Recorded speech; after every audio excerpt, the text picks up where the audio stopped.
What if I told you robots could be more than just assistants, that they could actually drive scientific breakthroughs?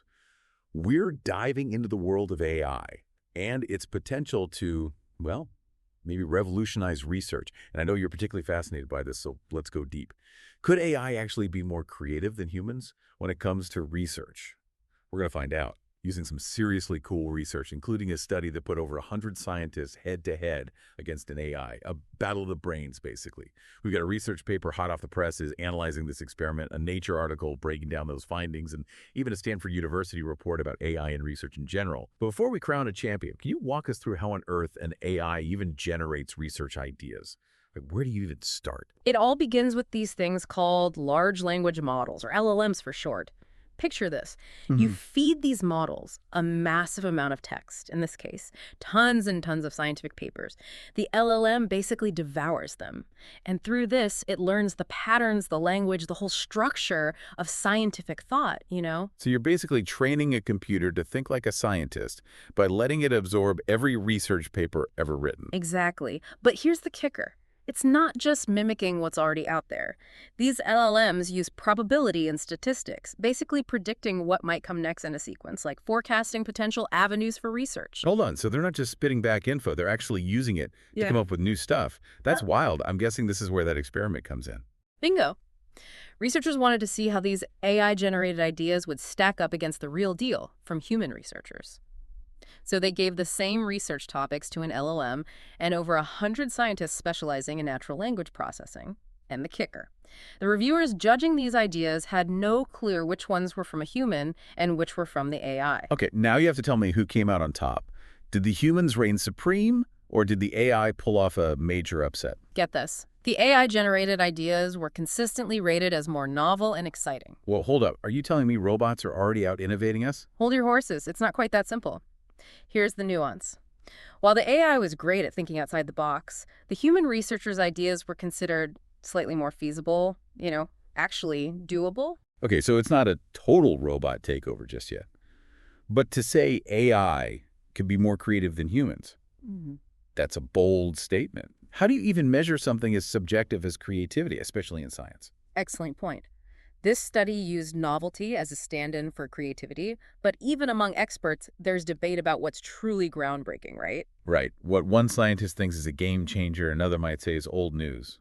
Context is everything, I guess. Absolutely. And keep in mind, this was just in natural language processing. We need way more research in other fields to see if this holds true across the board. So it sounds like AI has the potential to be a crazy good idea generator, at least in this field, like having a research partner who's read everything and can pull out those surprising connections.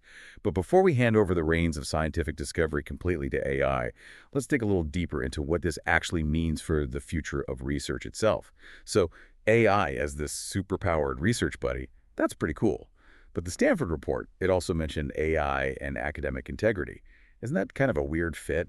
How could AI actually help with something like that? It's an interesting angle, right? The report talked about how AI could personalize learning, making assignments and tests that fit each student's needs. So no more one-size-fits-all homework. It's like AI creates a custom learning plan for each student. Sounds amazing, but could that even work on a big scale? And that's where AI shines. Picture this. The system analyzes how a student is doing, figures out what they're missing, and then, boom, automatically makes exercises just for them, targeting those weak spots. Okay, I see where you're going with this. It's about making learning way more engaging, so maybe, just maybe, students are less likely to cheat or plagiarize. It's like using AI to create a better learning environment, one that's more supportive and individualized. And that, in a roundabout way, promotes honesty.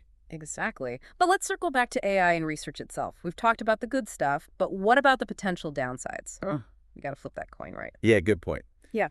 As AI gets more involved in research, what are the potential pitfalls, the things we need to watch out for? Access is a big one. We can't have a system where only the researchers at fancy universities with tons of money get to use the best AI.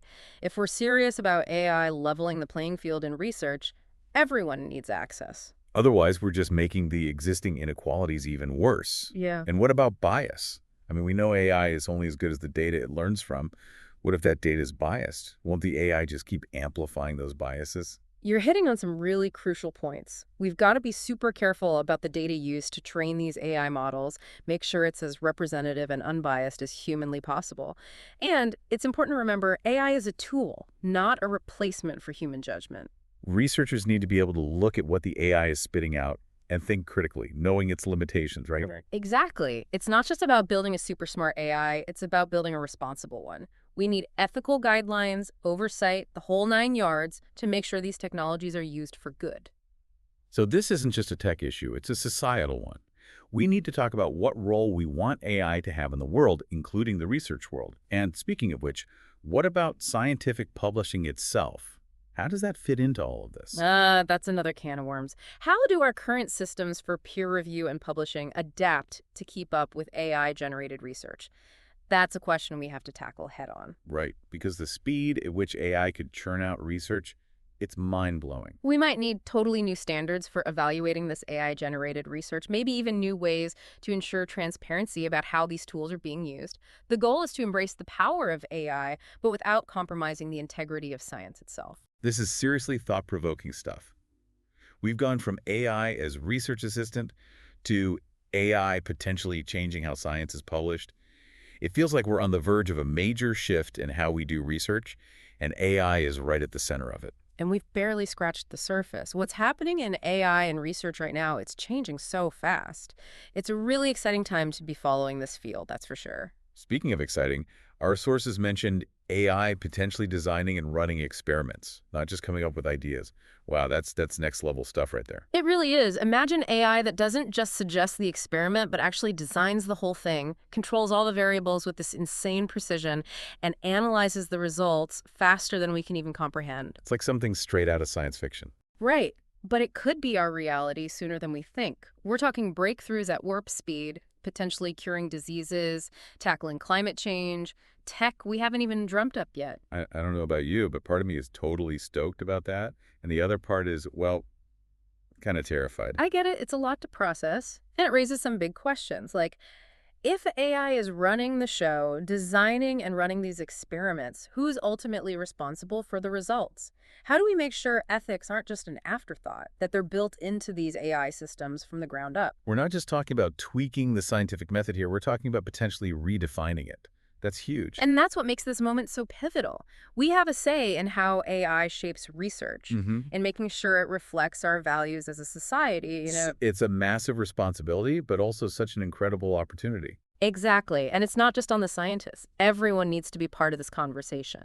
So what can our listener, someone who's clearly interested in this stuff, what can they do to stay informed, to be a part of this? Stay curious. Don't just take our word for it. Follow the research, talk to people, debate this stuff, and don't be afraid to ask the hard questions.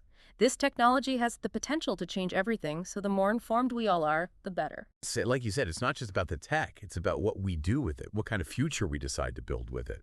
This deep dive has been quite a journey from the nitty-gritty of how AI comes up with ideas to, well, the possibility of AI-powered labs and all the ethical dilemmas that come with that. It seems like we're on the verge of a revolution in scientific discovery, and AI is leading the charge. If you take away one thing from this, it's this. Stay curious, stay informed, and stay engaged. The future of research is being written right now, and we all have a role to play in shaping that story. This has been The Deep Dive. Until next time, keep exploring.